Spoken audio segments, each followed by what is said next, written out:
Welcome to Andaman Cellular Jail, and this is the front view of this cellular jail.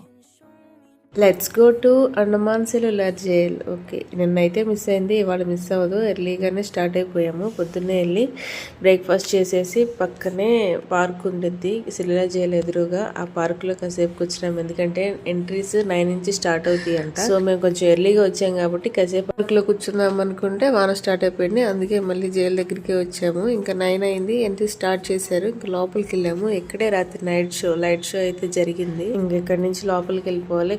కొంచెం నడక ఎక్కువ ఉంటది, అందుకే రాము పిల్లలిద్దరిని ఎత్తుకుంటున్నాడు అక్కడక్కడ. వీళ్ళే ఫ్రీడమ్ ఫైటర్స్ అనమాట. అప్పట్లో బ్రిటిష్ వాళ్ళ దగ్గర ఈ జైల్లో శిక్షలు అనుభవించి చనిపోయిన వాళ్ళు. ఈ జైలు చూడండి ఎలా ఉందో అసలు.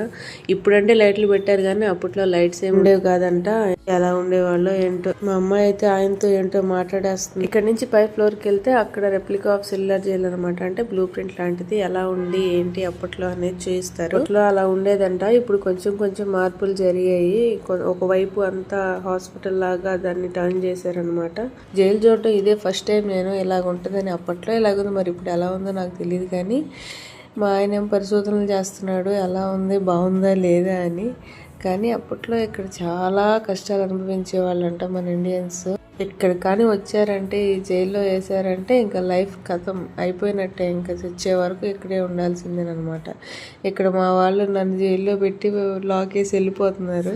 ఇంకా పైకి వెళ్తే అక్కడ వీర్ సావర్కర్ అని మెయిన్ ఇంపార్టెంట్ అనమాట. ఆయన పోర్ట్ బ్లేయర్లో ఎక్కడ చూసినా ఆయన గురించి ఉంటుంది. ఎయిర్పోర్ట్ కూడా అదే పేరు ఉంటుంది, పోర్ట్ బ్లేయర్ది. ఈ నుంచి వ్యూ అయితే మాత్రం ఇలా ఉంది. ఇది ఓల్డ్ సినిమా వేటాలో కూడా ఇదే జైల్లో షూట్ చేశారంట మూవీ అంతా. సేమ్ జైల్లో నేనైతే చూడలేదు, కానీ తెలిసిన వాళ్ళు చెప్తున్నారు అనమాట. పైనుంచి అయితే మాత్రం చాలా బాగుంది వ్యూ. ఇంకా తిరిగి తిరిగి కాలు నొప్పులు వచ్చి ఇంక మెల్లగా ఇంటికి వెళ్దామని ఫిక్స్ అయిపోయాం. ఇక్కడ కొన్ని వీడియోస్ తీసుకున్నాం. నైట్ ఇక్కడే నైట్ షో అయితే జరిగింది. షో స్టార్ట్ అయ్యేసరికి వర్షం ఫుల్ గా వచ్చేసింది. అయినా మేమేం తగ్గలేదు, కట్టిన డబ్బులకు న్యాయం చేయాలి కాబట్టి అక్కడే కూర్చొని చూసాం. పిల్లలకి రెయిన్ కోట్స్ వేసి జైలు అయిపోయింది. నెక్స్ట్ మనం చిరియా టాపు బీచ్ కి వెళ్దాం. బాయ్.